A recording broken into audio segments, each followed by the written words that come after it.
하나님 말씀은 하박국 2장 1절부터 3절, 구약성경 1303페이지 하박국 2장 1절부터 3절 교독하겠습니다. 내가 내 파수하는 곳에 서며 성루에 서리라. 그가 내게 무엇이라 말씀하실는지 기다리고 바라보며 나의 질문에 대하여 어떻게 대답하실는지 보리라 하였더니 여호와께서 내게 대답하여 이르시되 너는 이 묵시를 기록하여 판에 명백히 새기되 달려가면서도 읽을 수 있게 하라. 이 묵시는 정한 때가 있나니 그 종말이 속히 이르겠고 결코 거짓되지 아니하리라.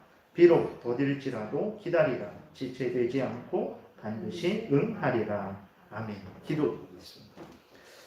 살아계신 하나님 아버지, 감사합니다. 오늘도 은혜를 내려주시고 인도해 주셔서 감사를 드립니다. 하나님의 말씀을 전하고 듣습니다. 성령께서 역사하셔서 하나님의 말씀을 잘 깨달아 알게 도우소서. 하나님이 알려주시는 대로 믿고 따르게 도우소서. 성령께서 온전히 주장하여 주시기를 간절히 간구하고 예수님 이름으로 기도드렸습니다. 아멘. 오늘은 지난 시간에 이어서 살아계신 하나님께서 여전히 의로우신 하나님이시고 또 공의로 심판을 행하시는 하나님이시다라는 또 내용을 말씀드리겠고, 그렇기 때문에 우리가 하나님을 믿고 섬길 때 우리 눈에 보이는 대로 또 우리 현실의 어떤 우리 감정에 느껴지는 대로 우리가 알고 있는 대로 하나님을 믿고 섬겨서는 안 되고 성경에서 알려주시는 그대로 하나님을 믿고 섬겨야 된다라는 내용으로 말씀을 드리겠습니다. 지난 시간에 말씀드렸던 거 잠깐만 다시 이렇게 좀 살펴보게 되면 하박국 선지자는 이제 하나님께 두 번에 걸쳐서 질문을 하게 되죠. 그래서 첫 번째 그 질문은 왜 하나님께서 이스라엘 백성들 중에 이렇게 악이 횡행하고 있는데 하나님께서는 그 이스라엘 백성들 중에 악을 행하는 자들에 대해서 심판하시지 않습니까?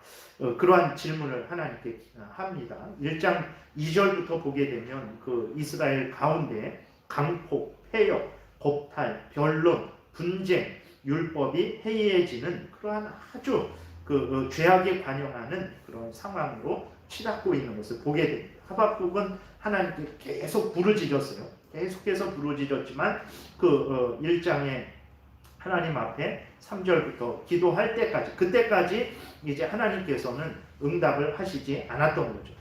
하나님이 그래서 응답을 하시지 않으니까 하박국은 이제 하나님에 대해서 불평을 하죠.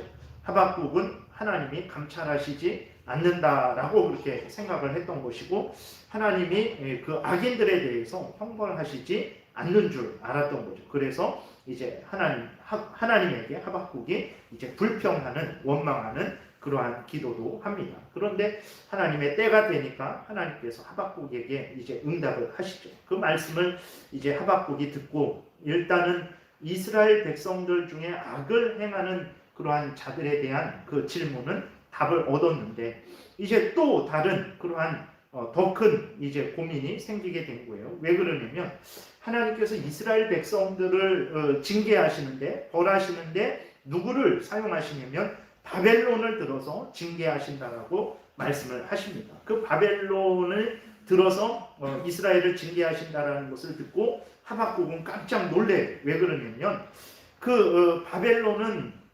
참으로 이방 나라고 아주 범죄하는 나라죠. 보게 되면 바벨론은 그물에까지 절하는 자들로 일컬어질 정도로 온갖 우상을 섬기는 자들이었어요. 그리고 잔인한 자들이었습니다. 사나운 자들이었어요. 공개적으로 하나님을 부인하는 자들이었고 자기들의 힘을 신으로 삼는 아주 철저한 무신론자들이었어요. 그런데 하나님이 이들을 사용하셔서 하나님의 백성인 이스라엘을 징계하신다라는 거예요. 그러니까 하박국은 하나님의 그 계획을, 하나님의 뜻을 이해할 수 없었어요. 거룩하신 하나님, 순결하신 하나님, 악을 미워하시는 하나님인데 어떻게 하나님이 악인들을 사용하셔서 이스라엘을 벌하실 수 있는가? 그렇게 하면 하나님이 악을 인정하시는 것 아닌가? 하나님이 악인들과 손잡는 잘못을 범하시는 것은 아닌가? 하박국은 하나님이 거룩하신 하나님이 저 악인들, 하나님은 없다 하는 우상 숭배자들, 그리고 아주 잔인한 자들, 그들을 들어서 사용하시는 그것이 잘못된 거 아닙니까? 그들을 들어서 하나님의 백성, 이방 민족을 들어서 하나님의 백성들을 형벌하시는 그것은 잘못된 것 아닙니까? 라고 이제 하나님께 질문을 하죠. 한절기가 됩니다.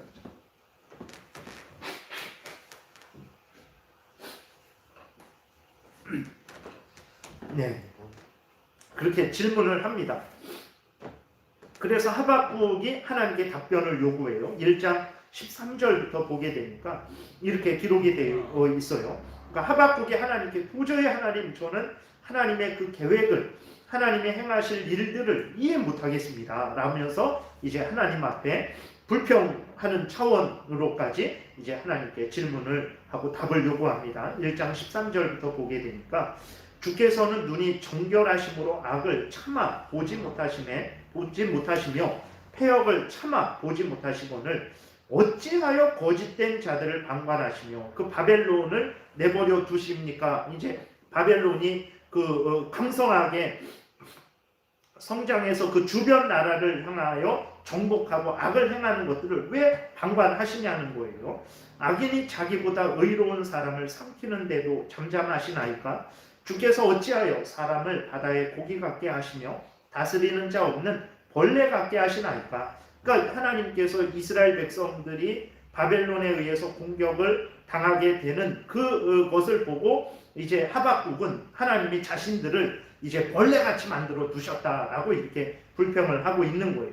15절에 그가 낚시로 모두 낚으며 그물로 잡으며 투망으로 모으고 그리고는 기뻐하고 즐거하여 그물에 제사하며 투망 앞에 분향하오니 이는 그것을 힘입어 소득이 풍부하고 먹을 것이 풍성하게 되미니이다. 그가 그물을 떨고는 계속하여 여러 나라를 무자비하게 멸망시키는 것이 옳으니까 하나님이 그렇게 계획하신 것이 옳은 것입니까? 라고 하박국은 하나님을 향해서 질문을 하고 하수하는 곳 성루에서 이제 하나님의 응답을 기다립니다.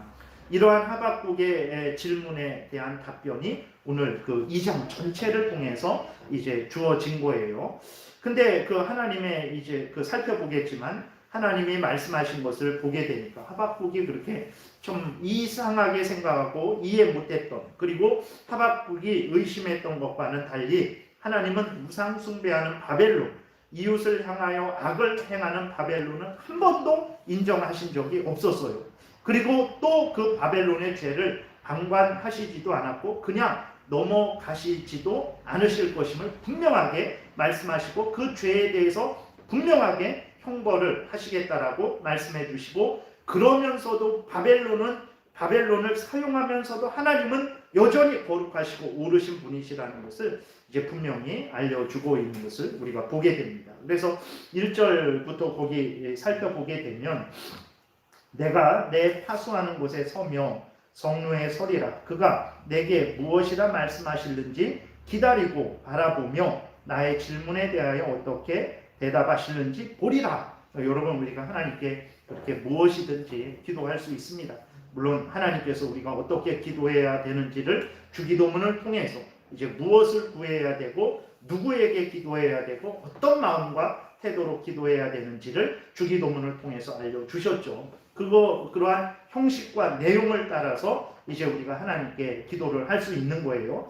그렇게 기도했으면 어떻게 해야 됩니까? 오늘 그 하박국처럼 기다리고 바라보며 또 어떻게 대답하실는지 보는 그러한 하나님의 간절한 응답을 구하는 그러한 마음과 태도로 우리가 있어야 된다는 것을 늘 기억하십시오. 하나님께 기도하고도 기도한지 안 한지도 모르고 하나님이 응답하시면 좋고 안 하면 뭐 어쩔 수 없고 이런 식으로 해서는 안 됩니다.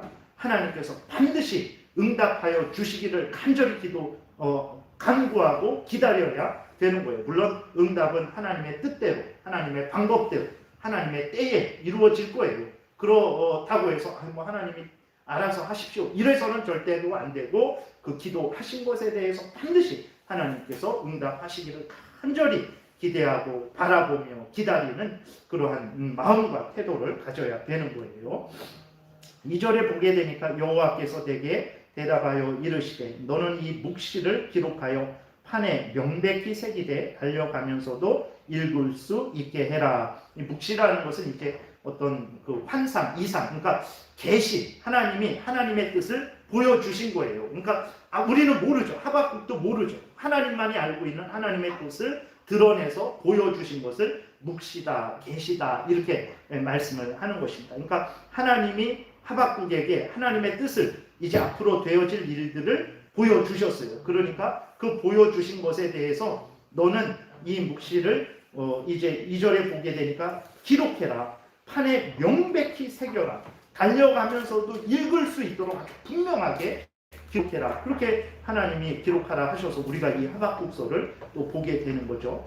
그러면서 이제 그 하나님이 바벨론에 대해서 하박국이 질문한 부분에 대해서 답을 해주시는 것입니다. 3절에 보게 되니까 이 묵시는 정한 때가 있나니 그 종말이 속히 이르겠고 결코 거짓되지 아니하리라. 비록 거딜지라도 기다리라. 지체되지 않고 반드시 응하리라. 이렇게 말씀을 하셨어요. 그래서 이제 이 하박국 3장이 이제 끝난 3장을 보게 되면 그 바벨론이 저 앞에서 이제 말을 몰고 이스라엘을 치러 달려오는 아주 그 직전에 내용이 기록되어 있어요. 그래서 하박국서가 이렇게 끝나자마자 바벨론이 예루살렘, 이스라엘을 공격합니다. 3번에 걸쳐서 공격을 해요.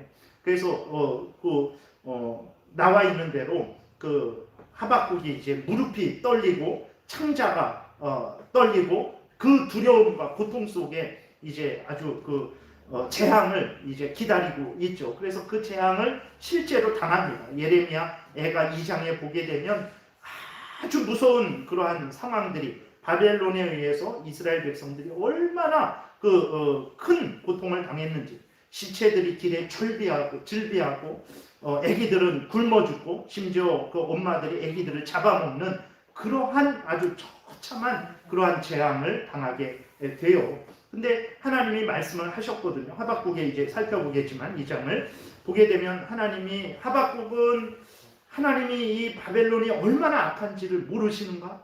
왜 하나님께서 이 우상 숭배하는 자들, 잔인한 자들을 들어서 하나님이 왜 이스라엘 백성들, 하나님의 백성들을 치실까? 그것은 잘못하시는 거 아닌가? 라는 그러한 의문을 갖고 하나님께 질문을 했던 것인데 거기에 대해서 다 답을 하시죠. 그리고 이제 하나님이 이스라엘 백성들의 가운데 범죄하는 자들에 대해서 징계하시는 거예요. 그걸로. 그리고 또 하나님이 이제 이 바벨론에 대해서도 징계하시겠다 그러십니다. 그래서 3절에 정한 때가 있다. 그 종말이 속히 이를 것이다. 결코 거짓되지 아니하리라. 비록 거딜지라도 기다리라. 지체되지 않고 반드시 응하리라 그랬잖아요. 그래서 그 바벨론에 의해서 공격을 받고 70년 후에 그 바벨론이 메대 바사에 의해서 이제 망하게 됩니다. 그래서 그때에 다시 포로에 있던 이스라엘 백성들이 예루살렘으로 돌아오게 되거든요. 그러니까 하나님이 정말로 바벨론에 대해서 형벌할 것이다. 너는 기다리라. 더딜지라도 기다리라 그러셨는데 정말 70년 후에 이 바벨론이 하나님께서 말씀하신 대로 멸망하게 되는 거죠. 그 내용들이 이제 쭉 기록되어 있는 것입니다. 그래서 우리가 다시 살펴보게 되면 5절부터 보게 되면 그는 술을 즐기며 거짓되고 교만하며 가만히 있지 아니하고 스올처럼 자기의 욕심을 넓히며 또 그는 사망 같아서 족한 줄을 모르고 자기에게로 여러 나라를 모으며 여러 백성을 모은다 그랬어요. 아주 악한 그 바벨론의 그 상황에 대해서 범죄에 대해서 하나님이 하박국보다도 더 자세하게 더 분명하게 알고 계신 거죠. 이러한 바벨론이라는 것을 이제 하나님께서 아시는 거예요. 그리고 그 바벨론에 이제 재앙이 임할 것에 대해서 이후로 계속 말씀하십니다. 6절, 7절에 보게 되니까 그 무리가 다 속담으로 그를 평론하며 바벨론에게 당한 그 여러 나라들, 그 주변 나라들이 이제는 그 전까지는 바벨론의 공격을 받고 지배를 당했지만 하나님께서 그를 무너뜨릴 때 이제 그 바벨론을 조롱할 것에 대해서 말씀을 하시는 거예요. 6절 그 무리가 다 속담으로 그를 평론하며 조롱하는 시로 그를 풍자하지 않겠느냐. 곧 이르기를 바이슬진저 자기 소유 아닌 것을 모으는 자여 언제까지 이르겠느냐. 볼모 잡은 것으로 무겁게 짐진 자여 너를 억누를 자들이 갑자기 일어나지 않겠느냐. 너를 괴롭힐 자들이 깨어나지 않겠느냐. 내가 그들에게 노략을 당하지 않겠느냐. 하나님께서 정말 그 바벨론을 치시니까 그 주변 나라들도 그 바벨론을 조롱하게 되는 거죠. 8절에 내가 여러 나라를 노략하였으므로 그 모든 민족의 남은 자가 너를 노략하리니 이는 내가 사람의 피를 흘렸으며 또 땅과 성읍과 그 안에 모든 주민에게 강포를 행하였음이니라. 그러니까 옛날에 그 하나님께서 바벨론이 이스라엘 백성과 주변 나라에 대한 이러한 침략하면서 잔인하게 그들의 피를 흘린 모든 부분에 대해서 하나님이 알고 계시다라는 거예요. 그러니까 이것을 예를 들어서 이때가 한 2600년 전쯤, 지금부터 2600년 전의 일이거든요. 그러면 예를 들어서 우리나라에 임진왜란이 있었던 그러한 모든 일들에 대해서 여러 가지 우리나라에서 6.25가 있었던 일들에 대해서 세상 나라의 그런 이방 나라들이 이거저거 이렇게 해서 있었던 그 모든 일들에 대해서 하나님은 이 바벨론의 악행만 아시는 것이 아니라 모든 인간들이 행한 그 모든 일들에 대해서 다 알고 계시다라는 것을 우리가 이 본문을 통해서도 알 수 있게 되는 것이죠. 우리가 분명히 기억을 해야 됩니다. 그래서 하박국은 계속 하나님께 질문하고 불평하는 이유가 무엇이었습니까? 왜 하나님께서 지금 하나님 이 악이 이렇게 이스라엘 안에서 그렇게 횡행하고 있는데 왜 이 부분에 대해서 모른 척 하십니까? 왜 바로 형벌하시지 않습니까? 하나님 이것을 알고 계십니까? 그리고 바벨론이 얼마나 악한 나라인지 알고 계십니까? 이렇게 하나님께 질문을 했잖아요.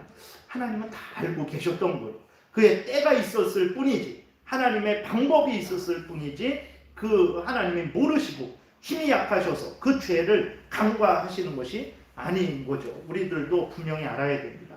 하나님은 그리스도인들만의 하나님이 아닙니다. 하나님은 온 천지 모든 만물의 창조주시고 주인 되시고 그들에게 햇빛과 비를 내려주시며 그들의 언행 심사를 다 살피고 계시는 하나님이다라는 것을 우리가 기억해야 됩니다. 바벨론만 이렇게 심판받을 게 아니에요. 모든 인간들은 하나님 앞에서 자기가 행한 그 선악간의 행위에 따라서 심판받을 것이라는 것을 우리가 늘 기억을 해야 되는 것입니다. 그래서 하나님이 바벨론만 이렇게 자세하게 살피시는 것이 아니라 모든 나라들, 지금만 살피시는 게 아니라 우리 몇백 년 전에, 몇천 년 전에 모든 역사 가운데 일어났던 그 인간의 모든 행위에 대해서도 하나님께서는 다 살펴보시고 거기에 대해서 마지막 때에 선악간의 상벌을 주실 것이라는 것을 우리가 분명히 기억해야 되겠습니다. 그 다음에 이렇게 보게 되면 9절에도 재앙을 피하기 위하여 높은 데 깃들이려 하며, 그러니까 그 바벨론 왕이 자기를 보호하기 위해서 더욱 견고하게 이제 자기를 보호하는 그러한 것을 표현하는 거예요. 자기 집을 위하여 부당한 이익을 취하는 자에게 화 있을진저 내가 많은 민족을 멸한 것이 내 집에 욕을 부르며 내 영혼에게 죄를 범하게 하는 것이 되었도다. 네가 그렇게 행한 모든 것들 그대로 갚음을 받을 것이다라고 이제 하나님께서 말씀을 하시는 거죠. 11절 담에서 돌이 부르짖고 집에서 들보가 응답하리라. 그 견고하게 쌓았던 담이 무너지는 거죠. 그 들보가 무너져서 집이 무너지는 거죠. 하나님이 아무리 너 자신을 견고하게 세우고 그 안에 안전하게 거할지라도 하나님께서 벌하시면 그 안전한 것이 다 헛되게 된다는 것을 말씀을 하시는 거예요. 12절 피로 성읍을 건설하며 불의로 성을 건축하는 자에게 화 있을진저 민족들이 불탈 것으로 수고하는 것과 나라들이 헛된 일로 피곤하게 되는 것이 만군의 여호와께로 말미암음이 아니냐. 다시 말해서 너희들이 그렇게 행한 모든 것들은 결국 불탈 것이고 피곤하게 될 것이다라는 거예요. 하나님에 의해서, 하나님의 형벌에 의해서 너희들이 행한 대로 그대로 갚음을 당하게 될 것이다 라고 말을 합니다. 14절에 이는 물이 바다를 덮음같이 여호와의 영광을 인정하는 것이 세상에 가득함이니라. 하나님께서 우리들은 보이지 않죠. 그래서 그 하박국도 하나님께 불평하고 원망했잖아요. 하나님은 어디 계십니까? 지금 이 세상이 죄악으로 가득 찼는데, 저 바벨론이 악을 행하고 있는데 왜 하나님 형벌하시지 않습니까? 우리들은 그 하박국도 그랬고 우리들도 지금 그러한 불평을 하나님께 하죠. 근데 하나님은 분명히 말씀하십니다. 물이 바다를 덮음같이 여호와의 영광을 인정하는 것이 세상에 가득하다. 하나님은 지금도 우리 눈에 보이지 않지만 온 천지 만물 모든 사람들을 주관하시고 다스리시고 그들의 선악간에 행하는 모든 일들을 감찰하고 계시고 거기에 따라서 하나님께서 역사하고 계신 거예요.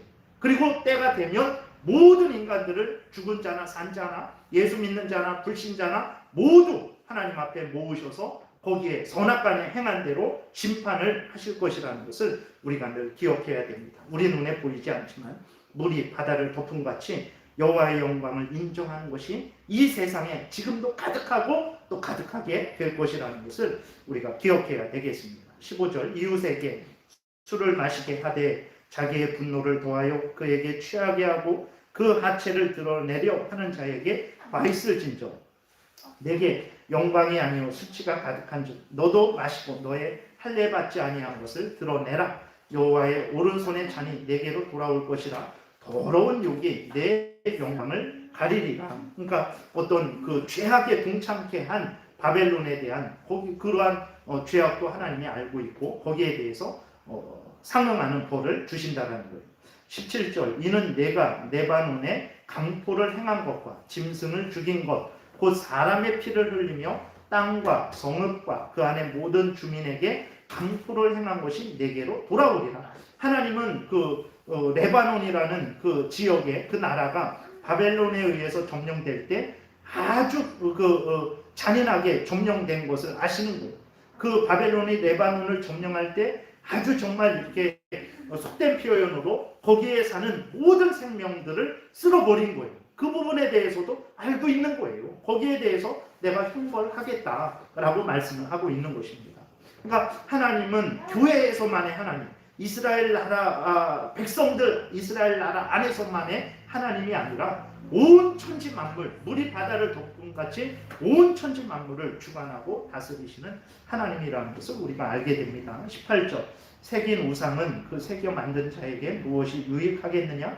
부어 만든 우상은 거짓 스승이라. 만든 자가 이 말하지 못하는 우상을 의지하니 무엇이 유익하겠느냐? 나무에게 깨라 하며 말하지 못하는 돌에게 일어나라 하는 자에게 와 있을진저 그것이 교훈을 베풀겠느냐? 보라 금과 은으로 입힌 것인즉 그 속에는 생기가 도무지 없느니라. 그러니까 바벨론이 이렇게 우상 숭배하는 것도 다 알고 계셨던 거예요.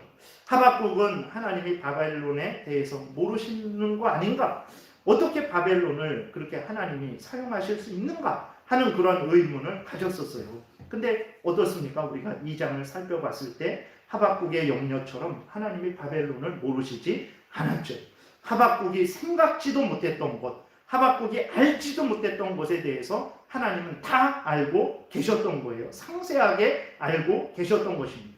그리고 그 모든 죄악들을 하나하나 일일이 드러내시면서 거기에 상응하는 벌을 주실 것을 다 준비하고 계셨던 것을 우리가 보게 됩니다. 여러분, 우리들이 하나님을 믿고 섬길 때 하나님이 어떤 분인지를 늘 우리들을 생각하고 또 생각해야 됩니다. 근데 그렇게 할 때 우리 눈에 보이는 대로, 우리 마음에 느껴지는 대로, 우리가 경험한 대로 하나님을 생각하고 또 생각해서는 안 됩니다.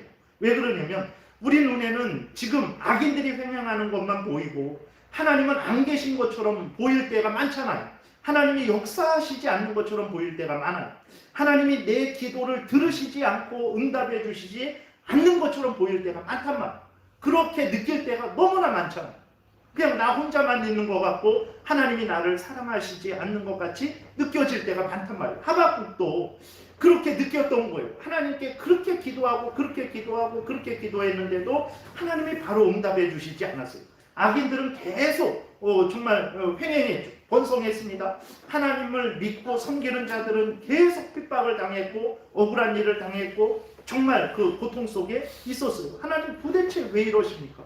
왜 악인을 벌 주시지 않습니까? 이렇게 하박국이 그렇게 느끼고 이상하게 생각했던 거거든요. 그렇기 때문에 우리가 하나님을 정말 늘 생각하고 하나님이 어떤 분인지를 늘 생각하고 또 생각하고 또 생각하고 그러면서 하나님을 믿고 섬겨야 되는데, 그때 우리 눈에 보이는 대로, 우리 마음에 느껴지는 대로 우리가 아는 것을 따라서, 아는 정도를 따라서 하나님을 생각해서는 안 되고 성경에서 알려주는 대로 우리가 믿고 따라야 됩니다. 우리 눈에는 하나님이 안 계신 것 같고 하나님이 역사하시지 않는 것 같고 하나님이 나를 사랑하시지 않는 것 같이 보일 수도 있어요. 그러나 그렇지 않습니다. 눈에 보이는 대로 하나님을 믿으면 안 되는 거예요. 이 주변 상황이 되어지는 그 근거를 따라서 하나님을 믿어서도 안 되는 거예요. 우리는 무엇을 따라서 하나님을 믿어야 됩니까? 내 눈에 어떻게 보이든 내가 어떻게 느껴지든 우리는 성경에서 알려주는 대로 하나님을 믿고 섬겨야 되는 거예요. 그래야 흔들리지 않습니다. 그래야 내 눈에는 하나님이 안 계신 것처럼 보여도 내가 하나님 앞에 바로 설 수 있는 거예요.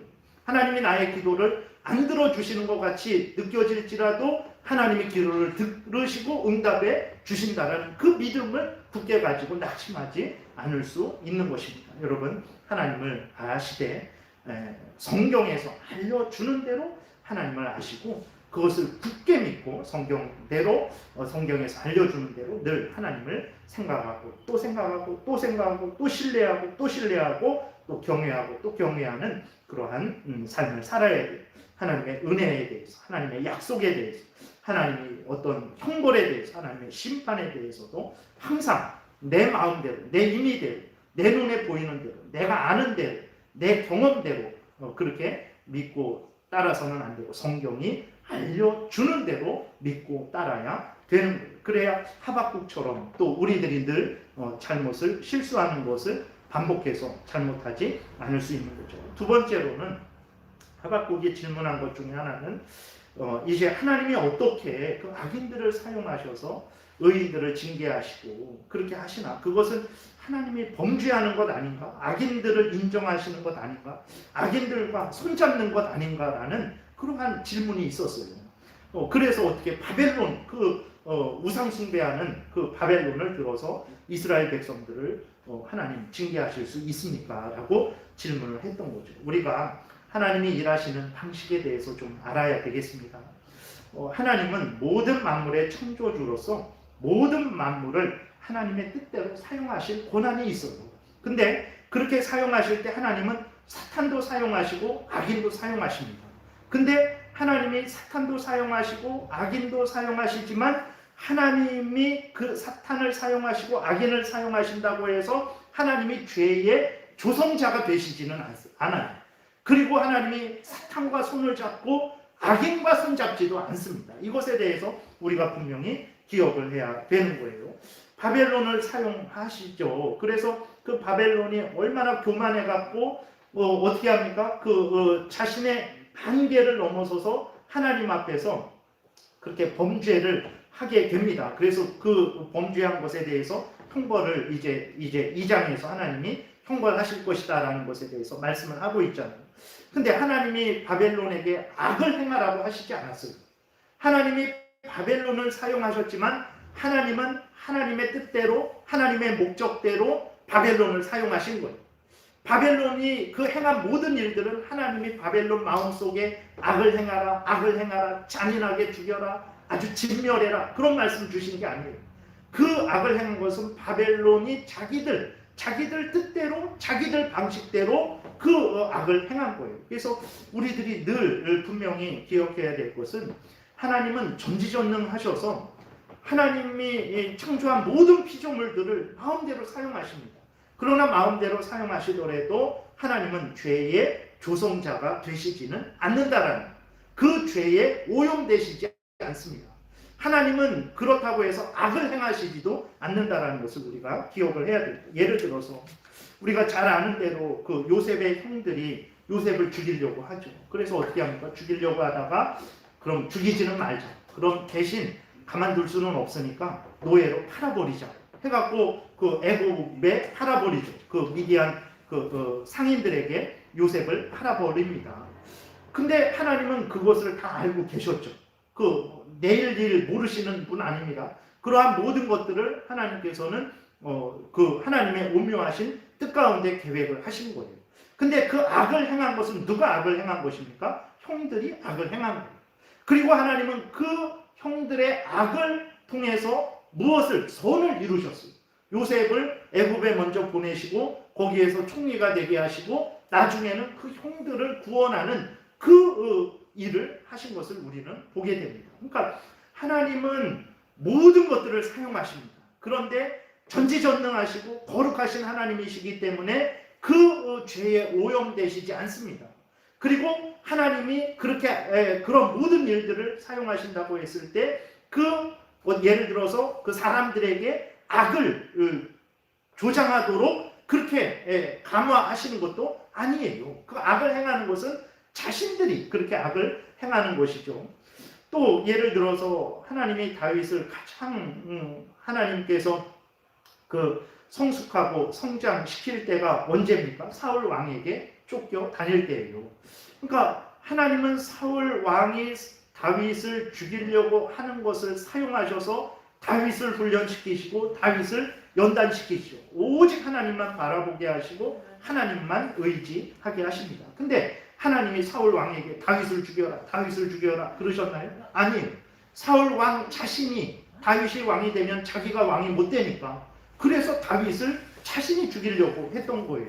그러니까 하나님은 그것을 다 사용하신 거죠. 그것을 다 사용하셔서 다윗을 훈련시키고 연단시키신 거예요. 그러니까 하박국은 하나님이 바벨론을 사용하시는 것을 이상하게 여겼어요. 근데 전혀 우리가 성경을 보게 되면 그 성경 전체가 하나님은 그런 일들로 가득 차 있는 것을 보게 되죠.